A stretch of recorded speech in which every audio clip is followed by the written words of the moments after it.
So if you walk away from God, followed your own way instead of His, and got hurt because of it, don't forget the lesson. Don't forget the lesson. Let it stay in your heart forever. And this one is really powerful. Remember God's painful lesson. Have you experienced this? Painful lesson. You know, scars can make you wiser, but only if you remember the lessons. Na kay kinataran, kisa may na scars day, kisa may ulak, kisa may peklat. Right? Ako wala eh, kasi wako experience na. Di ba?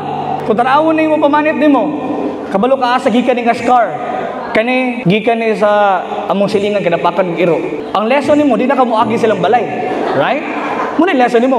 Kani gikan ni ang scar ani gikan ni napakan ng iring. Si Brian napakan ng iring sa Manila.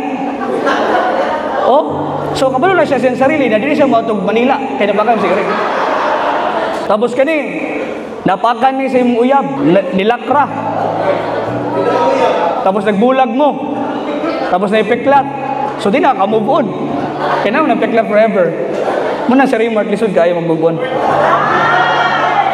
That's why, brothers and sisters, each scar nagi na siya important lessons for your life. If dili ka ka-remember ano nga lesson, usbon yun na siya permanente.